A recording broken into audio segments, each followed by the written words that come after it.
தாவேக்காவின் பொருளாளர். நம்பர்ஸ்ல நீங்க ரொம்ப ஸ்ட்ராங். இப்ப மக்களோட மனசை பேலன்ஸ் ஷீட்டா படிக்கிறது எப்படி? அந்த வித்தையை கத்துக்கிட்டீங்களா? எல்லாத்துக்கும் வணக்கம் சொல்லிடுறேன். இந்த நியூஸ் 18 தமிழ்நாடு சார்பாக இந்த டவுன் ஹால் ப்ரோக்ராம் நல்லா சூப்பராக பண்ணிகிட்டு இருக்காங்க. நிகழ்ச்சிகளும் ஆர்கனைஸ் பண்ணுற விதமும் கேள்வி கணைகளும் சிறப்பாக இருக்குது. அதுக்கு என்னோட சார்பாக மனமாத நன்றிகள். இது இன்னும் தொடரட்டும். பல்லாண்டு காலங்கள் பல விதமான கேள்விகளோட மக்களோட மனசில் அரசியல் விதைகளை விதைப்போம், நன்மையை செய்வோம். அடுத்த கொஷின்ஸுக்கு வரேன். பேலன்ஸ் ஷீட்டுங்கிறது ரெண்டு தான். என்ன செய்யணும், என்ன செய்யக்கூடாது, எப்படி செய்யணும், எப்படி செய்யக்கூடாது. இதுதான் கணக்கை பார்த்து லாப நஷ்டம் பார்த்து வர்றது மட்டுமே பேலன்ஸ் ஷீட்ஸ் இல்லை. இன்றைய லாபங்கள் நாளைய தலைமுறையினருக்கு ஒரு உந்துதலாக இருக்கணுங்கிறதுக்காக பண்ணுறது தான். நம்ம நிறையா பேக்கப்பில் வரோம். ஒவ்வொரு சூழ்நிலையில் இப்போ ஃபினான்ஷியல் லெவல்லையோ, ஒர்க் பண்ண ஹார்ட் ஒர்க்கிங் லெவல்லையோ, ஒயிட் காலர் ஜாப்லேயோ, அல்லது அப்பா அம்மாவோட பேக்கப்லேயோ, மன்னராட்சி காலத்துலேயோ வருவோம். எங்கேருந்து வந்தாலும் நம்ம என்ன செய்கிறோம் அப்படிங்கிறது தான் முக்கியம்.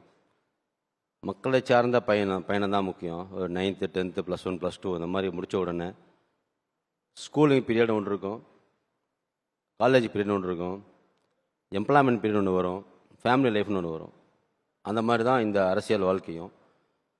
எங்கள் தலைவரை பொறுத்த வரைக்கும் நாங்கள் எல்லாருமே, நான் மட்டும் இல்லை, எங்கள் களத்தில் இருக்கும் அனைவருமே இந்த ஃபேமிலி லைஃப் அப்படிங்கிற ஒரு boundaries, we are together with மக்களோடு இருக்கோம். மக்கள் மனங்களை படிக்கின்றோம், மக்களுக்கு தேவைங்கிறத சொல்லிக் கொடுக்குறோம், கூட இருக்கோம். அதனால் feeling very happy, very proud. Tamil வெற்றி கழகத்தின் ஒரு நிர்வாகியாக இருப்பதில் பெருமையில் கொள்கிறேன். இப்போ மயிலாப்பூர் தொகுதியை பொறுத்த வரைக்கும் அது கலாச்சாரமும் அரசியலும் கலந்த ஒரு தொகுதி. அங்க போட்டியிடுறது உங்களுக்கு எவ்வளவு முக்கியத்துவம் வாய்ந்தது? மயிலாப்பூர் தொகுதிங்கிறது மட்டும் சொல்ல முடியாது. தமிழக அரசியலே ஒரு வித்தியாசமான பார்வை கொண்ட அரசியல். தமிழகத்தை தாண்டி எந்த இடத்துக்கு போனாலும் அங்கே இருக்கிற கட்சிகளும் அங்கே இருக்கிற களங்களும் வித்தியாசமாக இருக்கும். தமிழ் மண்ணில் மட்டுமே தமிழ் கலாச்சாரத்தையும் தமிழ் பாரம்பரியத்தையும் தமிழுக்கு உண்டான ஒரு ஈடுபாட்டோடு இருக்கிற ஒரு அரசியல் சூழ்நிலை இங்கே உண்டு. தமிழ்நாட்டு மக்கள் தான் தெரியும் ஸ்டேட் கவர்மெண்ட்னா எந்த யாருக்கு ஓட்டு போடணும், சென்ட்ரல் பார்ட்டிஸ்னால் எப்படி ஓட்டு போடணும்னு அவங்களுக்கு நல்லா தெரியும். அது மட்டும் இல்லை, உள்ளாட்சி தேர்தல் வந்தாலும் உள்ளாட்சி தேர்தலில் எனக்கான, எங்கள் தொகுதிக்கான, எங்கள் வார்டுக்கான களப்பணியாளர் யாராக இருப்பாங்க அப்படின்னு சூஸ் பண்ணுவாங்க. அதே போல் தான் மயிலாப்பூரும். எல்லா தொகுதியிலும் போல் மயிலாப்பூரும் சிறப்பு வாய்ந்த ஒரு சட்டமன்ற தொகுதி. இந்த சட்டப்பேரவை தொகுதியில் மயிலாப்பூர் பொறுத்த வரைக்கும் 1,90,000 ஓட்டர்ஸ் இருக்காங்க. அந்த ஓட்டர்ஸ்லையும் அதிகப்படியான மக்கள் ஒரு ஆன்மீகத்தை நம்பி, ஒரு நம்ம கபாலீஸ்வரர் அவரோட வேண்டுதலோட, அவரோட ஆசியோட மக்கள் குடியிருக்காங்க. எந்த இடத்துல போனாலும் அதை நம்மளால் பார்க்க முடியும். இது எப்படி கனெக்ட் ஆகும்னு சொல்ல நான் என்னோட சூஸ் பண்ண கனெக்ட் ஆக சொல்ல வந்தால், என் தலைவர் குடியிருக்கும் பகுதி நீலாங்கரையில் இருக்கார். அவர் இருக்கும் பகுதியும் கபாலீஸ்வர் நகர். அதை போல தான் நாங்கள் தேர்ந்தெடுத்திருக்கிற மயிலாப்பூர் தொகுதியும் கபாலீஸ்வரர் புரியும் இடம். அந்த இடம் சிறப்பாகவும் செம்மையாகவும் இருக்குது. இப்போ மயிலாப்பூர் தொகுதி வாக்காளர்களை பொறுத்த வரைக்கும் எஜுகேட்டட், அவேரா இருக்கக்கூடியவங்க, அவங்களுக்கு நீங்க முன்வைக்கக்கூடிய கோர் பிட்ச் என்ன? எஜுகேட்டட்னு சொல்ல முடியாது. எல்லா தொகுதிகளையும் அந்த மரபு ரீதியான, அவங்கள வாழ்வாதாரம் ரீதியான அந்த பகுதிக்குள்ள பிரச்சனையோட எல்லா மக்களும் வாழ்கிறாங்க.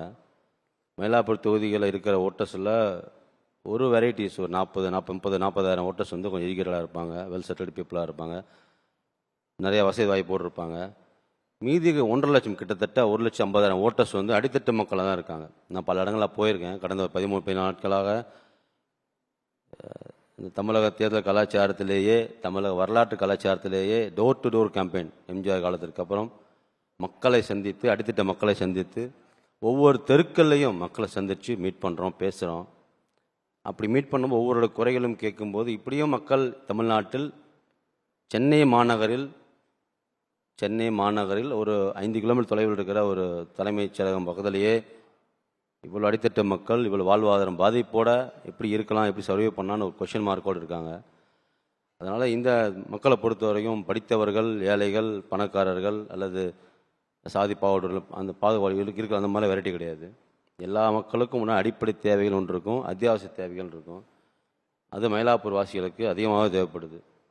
இப்போ தாவேக்காவை பொறுத்த வரைக்கும் ஸ்ட்ரக்சரை பில்ட் பண்ணக்கூடிய ஒரு கட்சி. சேஃபான வேற ஒரு தொகுதியை தேர்ந்தெடுக்கலாம் அப்படின்னு உங்களுக்கு தோணலையா? தமிழக வெற்றி கழகத்தை பொறுத்தவரைக்கும் எல்லா தமிழகமே சேஃபான ஜோன் தான். சேஃபான தொகுதிங்கிறது எதுவுமே இல்லை. ஏன்னா அவ்வளோ ஒரு உலகத்திலேயே அதிக இளைஞர்களை கொண்ட மாவட்டம், இந்தியா கண்ட்ரிங்கிறது இந்தியா தான். அந்த இந்தியாவில் அதிகப்படியான இளைஞர்கள் மாசாக இளைஞர்கள் பின்னாடி எதையும் சொல்லி புரிந்து கொண்டு ஃபாலோ பண்ணும் இளைஞர்கள் தமிழ்நாட்டில் அதிகமாக இருக்காங்க. மற்ற ஸ்டேட் மாதிரி ஒரு பர்டிகுலர் செக்மெண்ட்லேயே பர்டிகுலர் வட்டத்தில் அடைபடாமல் சொல்லுவதை தெளிவாகவும் தீர்க்கமாகவும் முடிவோடு ஃபாலோ பண்ணுறது தான் தமிழ்நாடு இளைஞர்கள்.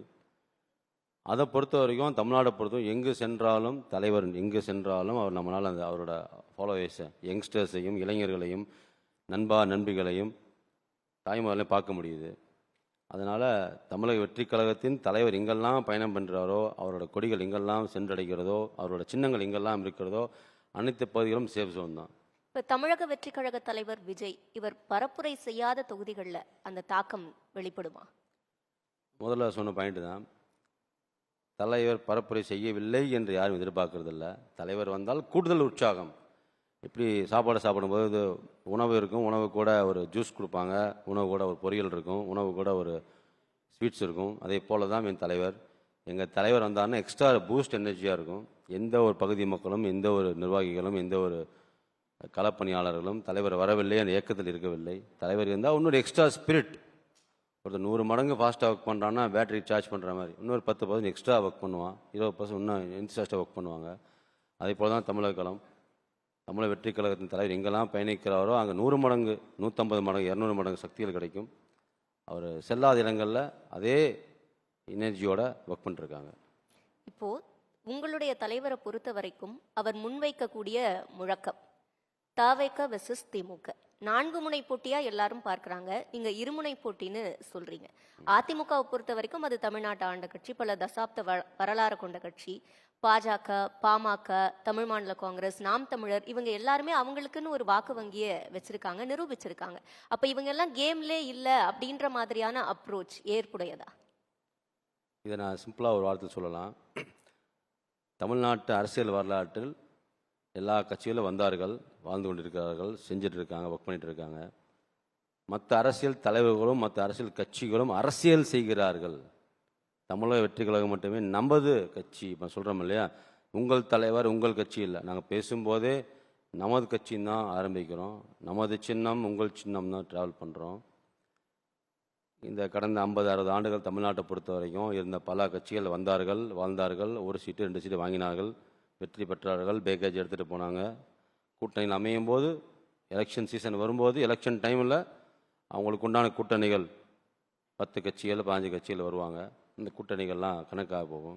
ஆனால் தமிழக வெற்றி கழகம் வரும்போது இளைஞர்களையும் இளைஞர்களையும் தாய்மார்களையும் குழந்தைகளையும் ஒரு அன்பு நெஞ்சங்களாக அவங்களுக்கு என்ன அரசியல்னா என்ன, வாழ்க்கை ஃப்யூச்சர்னா என்ன தேவைகள் இருக்கும், யாரோட சேவைகள் நாட்டுக்கு தேவைப்படும் அப்படிங்கிறத தெள்ள தெளிவாக கொடுக்கிறார்கள்.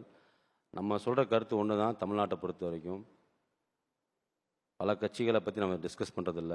தமிழக வெற்றி கழகம் இஸ் முதன்மை கட்சி, தமிழகம் சார்ந்த கட்சி, தமிழ் மக்களை நேசிக்கும் கட்சி.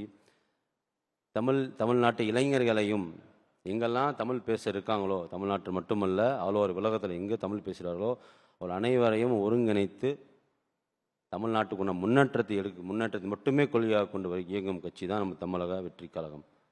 அதை தான் இந்த சட்டமன்ற தேர்தலில் பிரதிபலிக்கும்.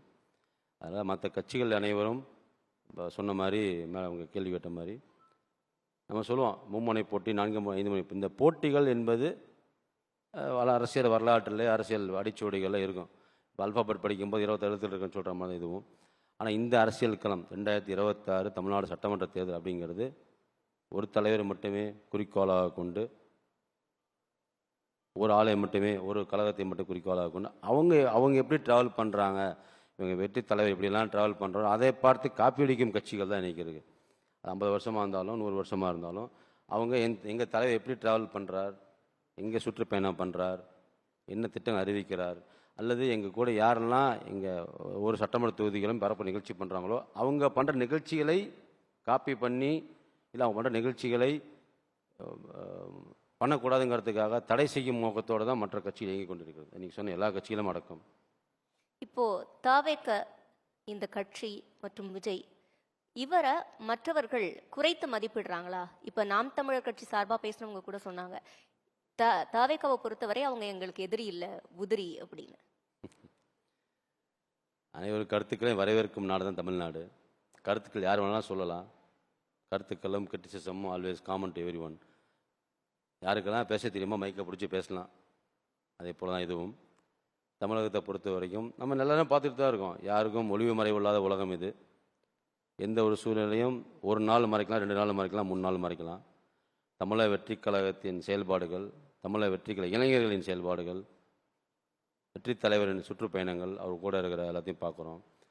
எந்த ஒரு சினிமா நமக்கு இருக்கிற மாதிரி சோசியல் மீடியாலேயோ டிவி சேனல் 10 சேனல் வச்சுருக்கோம், நம்மளை மட்டும் ப்ரமோட் பண்ணிக்கலாம், அந்த மாதிரியும் இல்லை. நம்ம தமிழக வெற்றி கழகத்தை பொறுத்த வரைக்கும் தலைவர் எங்கெல்லாம் சுற்றுப்பயணம் பண்ணாலும் அங்கே இருக்கிற ஒர்க் பண்ணுறவங்க யங்ஸ்டர்ஸ் இளைஞர் மாதிரி தான் இருக்காங்க. 10 வருடங்களாக ஒரு சில கட்சிகள் நீங்கள் சொன்ன கட்சிகள்லாம் ட்ராவல் இருக்காங்க. அவங்க நம்மெல்லாம் அந்த மாதிரி கட்சிகள்லாம் மக்களுக்கு என்ன சொல்லி கொடுத்தார்கள், எனக்கு என்ன சொல்லி கொடுத்தாலும் முக்கியம். ஒரு ஸ்கூலில் படிக்கும்போது கூட அந்த டீச்சர்ஸ், ஒரு பையன் ஃபஸ்ட் ஸ்டாண்டர்ட் ஜாயின் பண்ணான் ஸ்கூலில், 10th வரைக்கும் படிக்கிறான்னா அந்த 10 ஆண்டு காலங்களில் அவன் அந்த வாழ்வியலை படிச்சுட்டு இருப்பான். 10 வருஷத்துக்குள்ளே மேக்ஸ்னா இங்கிலீஷ்னா தமிழ்னா என்ன, எப்படி பழகணும், என்ன பிஹேவியர்ஸ் என்ன, குவாலிட்டிஸ் என்ன கற்றுக்கிட்டு இருப்பான். அவன் தான் 10 வருடம் முடிஞ்சு 11th ஸ்டாண்டர்ட் வருவான். அதே மாதிரி 11 to 12 படித்து முடித்தவொன்னே அது ஒரு ஸ்டாண்டர்டில் அடுத்து ட்ராவல் பண்ணுவான். இதே போல தான் அனைத்து கட்சியும் இருக்க வேண்டும். ஆரம்பிக்கும் போது ஒன்றாக இருக்கும். அப்புறம் மக்களிடமும் இளைஞர்களிடமும் அரசியல் பாடத்தை புகட்ட வேண்டும். நான் தான் எல்லாமே செய்வேன், என் பின்னாடி வந்து நின்று செய்வேங்கிறது இல்லை. ஒரு கதை சொல்கிற மாதிரி ஒரு கதை ஃப்ரேஸ் சொல்லுவாங்க, வலைப்பின்னவனுக்கு வலையை கொடுத்தா பார்த்தா வலைப்பின்ன சொல்லி கொடு, மீன் பிடிச்சி கொடுக்காத, மீன் பிடிக்க சொல்லி கொடு, கற்றுக்கொடு, அவன் மீனவன் ஆவான், அவன் பெரிய வியாபாரி ஆவான், பல நாடுகள்லையும் பல உலகங்கள்லையும் அவன் போட்டியிட முடியும்பாங்க. அதே போல தான் இதுலேயும் அரசியல் அறிவை இளைஞர்கள் மத்தியில் விழிப்புணர்வு ஏற்படுத்து. அவனுக்கு தெரியும், அவன் கட்டையை பிடிச்சி கேள்வி கேட்பான், எந்த தவறுகள் செய்யணும், எது செய்யக்கூடாது, எப்படி நம்ம முன்னிலைப்படுத்தணும். 100 ரூபாய் நலத்திட்டங்கள் கவர்மெண்ட்டால் வந்துச்சுன்னா அந்த 100 ரூபாயும் சிஸ்டமேட்டிக்காக மக்களுக்கு தேவையான மக்களோட அந்த கார்பஸுக்கு செலவு பண்ணணும். இது இளைஞர்களுக்கு சொல்லிக் கொடுத்தாலே போதும். ஊழலற்ற ஆட்சியும் டிரான்ஸ்பரண்டான கவர்மெண்ட்டும் வந்து நிற்கும். இதுக்கு ஆன்லைன் பண்ணணும், ஆஃப்லைன் பண்ண அவசியமே இல்லை. எந்த இளைஞர் இங்கெல்லாம் இருக்கவங்களும் அவங்க டிரான்ஸ்பரன்ஸ் கவர்னண்ட்டை 2 வருடம் 3 வருடம் இல்லை, இது தாண்டா அரசியல், இப்படி தாண்டா நடக்கணும்னு சொல்லி கொடுத்தாலே போதும். அவர் அந்த ஸ்டாண்டர்டைசேஷன் மாதிரி நான் தான் கொடுப்பேன்னு வரது இல்லாமல் நம்ம தமிழக இளைஞர்கள் இன்றைய தாய்மார்கள் எடுத்து செம்மைப்படுத்துவார்கள். அதைத்தான் நாங்கள் செய்து கொண்டு இருக்கிறோம். மற்ற கட்சி செய்கிறதில்ல. 10 வருடமாக இருந்தாலும் சரி, இன்னும் 10 வருஷம் கொடுத்தா கூட எனக்கு ஆட்சியை கொடு அப்படிம்பாங்களே ஒழிய, கொடுத்த உடனே அவங்க என்ன பண்ணுவாங்க நமக்கு தெரியாது. நாங்கள் அப்படி சொல்லலை. நாங்கள் இளைஞர்கள் எங்களை பக்கம் வைத்து கொண்டு இருக்கிறோம். தம்பி வாடா, களத்துக்கு வா, என் கூட வா, ட்ராவல் பண்ணுன்னு சொல்கிறோம். நான் மயிலாப்பூர்லலாம் போவேன், எல்லாத்தையும் பேசும்போதெல்லாம் சொல்லுவேன். 272 பூத் இருக்குது இந்த பர்டிகுலர் தொகுதியில். அதை 7 வட்டங்களாக பிரிக்கிறோம். மற்ற கட்சிகள்லாம் வட்டங்களாக பிரித்து வட்டச் செயலாளர் பவரை கொடுத்துருவாங்க. சில வட்டச் செயலாளர்லாம் சொத்து வாங்குறதையும் பினாமியை ஆக்ட் பண்ணதும் பண்ணுவாங்க. என் தொகுதி மக்கள் அப்படி இல்லை, என் நிர்வாகிகள் அப்படி இல்லை. நான் சொல்லுவேன், 272 பூத்துலேயும் இருக்க களப்பணியாளர்கள் இருக்காங்கன்னா, நீங்கள் மக்களுடனே பயணிக்கும், மக்களுடன் இருக்கிறவங்க, அவங்களோட ட்ராவல் பண்ணுறவங்க, அவன்கிட்ட சொல்லுவேன், இந்த பூத் நீங்கள் தான் குடியிருக்க, இங்கே இருக்கிற 500 மக்கள் உனக்கு தெரியும், இவங்களுக்கு என்னெல்லாம் பிரச்சனை இருக்கோ நீ முன்னாடி நான் வந்து நிற்கிறேன், உன் பின்னாடி நான் நிற்கிறேன், டோன்ட் கோ எனிவேர், உன் பின்னே நான் நிற்பேன், உனக்கு மக்களுக்கு தேவையான கலாச்சாரத்தை முன்னெடு, நான் துணை செஞ்சு கொடுக்குறேன். இந்த மாதிரி ஒரு எம்எல்ஏ வந்துட்டாருன்னா அந்த இருக்கிற எல்லா தொகுதியும் பார்க்கணும், பண்ணணும், அவர் டைம் இருக்காது, ஆஃபீஸ் இருக்காதும் கிடையாது. மயிலாப்பூர் தொகுதியை பொறுத்த வரைக்கும் என்னோட பார்வையில் தமிழக வெற்றிகள் தலைவரின் அறிவுறுத்தலின்படி அவர் எங்களுக்கு பேசும்போதெல்லாம் சொல்லுவார், மக்களோட பேசு, மக்கள் கூட இரு, மக்கள் செஞ்சு கொடுப்பாரு. அதே போல் எங்கள் திட்டமிடல் பிரகாரம் 272 எம்எல்ஏக்கள் அப்படி நான் நினைக்கிறேன். அவர்கள் மூலமாக அவர்கள் தேவையில் அவங்களோடயே இருந்து செஞ்சு கொடுன்னு ஆசைப்பட்றேன். செய்வோம், சாதிப்போம். இறுதியா ஒரு ரேபிட் ஃபயர் ரவுண்ட், ரொம்ப சுருக்கமான பதில்கள். இப்போ எது பலம் வாய்ந்தது, தேசிய கட்சியா மாநில கட்சியா? அதை இப்படி எடுத்துக்கலாம். ஹிந்தி பெருசா, தமிழ் பெருசா, இங்கிலீஷ் பெருசான்னு கணக்கெடுக்க முடியுமா? முடியாது. அம்மா பெரியவங்களா, அப்பா பெரியவங்களா கணக்கெடுக்க முடியுமா? முடியாது. தங்கை பெரியவனா, தாய் பெரியவளா கணக்கெடுக்க முடியுமா? முடியாது. அக்கால் பெரியவளா, தம்பி பெரியவளா கணக்கெடுக்க முடியாது. அன்பின் பிணைப்பில் அந்தந்த ஏரியாவில் இருக்கிற ரீஜனல் பார்ட்டிஸ், எப்போவுமே ரீஜனல் எலெக்ஷன் வந்தால் ரீஜனல் பார்ட்டி தான் பெரியவங்க, சென்ட்ரல் கவர்மெண்ட் எலெக்ஷன் வந்தால் அவங்க தான் பெரியவர்கள். அதே போல தான் உள்ளாட்சி தேர்தலையும், உள்ளாட்சி தேர்தல் வந்தாலும் அந்த அந்த அந்த பர்டிகுலர் வட்டத்தில் அந்த வில்லேஜில் யார் பெரியவர்கள், பெரியவர்கள்னால் யார் மக்களிடம் நேர்மையாகவும் உண்மையாகவும் மக்கள் பணிகளையும் சேவை மனப்பான்மை செய்கிறாங்களோ அவங்க தான் பெரியவர்கள். சரி, இப்படி வச்சுக்கலாம். இப்ப யார் பலம் வாய்ந்தவங்க, ஆளும் கட்சியா எதிர்கட்சியா? இப்போ நடக்கும் தேர்தல் சட்டமன்ற தேர்தல். சட்டமன்றத்தை பொறுத்த வரைக்கும் பவரில் இருக்கிறவங்க பவரில் இல்லாதவங்க தான் தேர்தல். பவரில் இருப்பவங்க மன்னராட்சியோட எண்ணங்களோட மன்னராட்சியாக, மன்னராட்சினா என்ன, எல்லா சொத்தும் எனக்கு தான் வரணும், எதை செஞ்சாலும் நான் சொல்வதை மட்டுமே செய்ய வேண்டும், என் கட்டுப்பாட்டில் அனைத்து கவர்மெண்ட் அத்தாரிட்டி என் கட்டுப்பாடு இயங்க வேண்டும் அப்படிங்கிற ஒரு செட்டப்பில் கிரியேட் பண்ணுறவங்க தான் மன்னராட்சிகள். அந்த மன்னராட்சி காலங்கள் முடிவரை எழுதப்படும். இன்றைக்கி தமிழகத்தில் இருக்கிற 2026 மே 5 9ஆம் தேதியோட ஒரு சட்டமன்றம் முடிஞ்சிடும், புது பார்ட்டி வருவாங்க. இந்த களம் ஆளும் கட்சிக்கும் முதன்மை கட்சி எங்களுக்கும் தான் உண்டான ஒரு சவாலான தேர்தல். இறுதி கேள்வி, இப்ப விஜய் அவர்களோட பாப்புலாரிட்டி இது வாக்குகளா மாறுமா இல்ல ஹைப்பா முடிஞ்சிருமா? களத்தில் பார்க்கின்றோம், குழந்தைகளை பார்க்கின்றோம், இளைஞர்களை பார்க்கின்றோம், பெண்களை பார்க்கின்றோம். இது அன்பு கலந்த உணர்வுபூர்வமான ஒரு சின்னம், உணர்வுபூர்வமான தலைவர். எல்லா தலைவரும் மேடைகளில் பேசும்போது நம்ம முன்னாடி பார்த்துருப்போம், எல்லா தலைவரும் மேடைகளில் பேசும்போது, வீர வசனங்களை பேசும்போது அங்கே இருக்கிற தொண்டர்கள் மட்டுமே, வீர வசனங்கள் பேசும்போது தொண்டர்கள் மட்டுமே சூப்பராக பேசினாங்க, வாழ்க வாழ்கன்னு கோஷம் போடுவாங்க.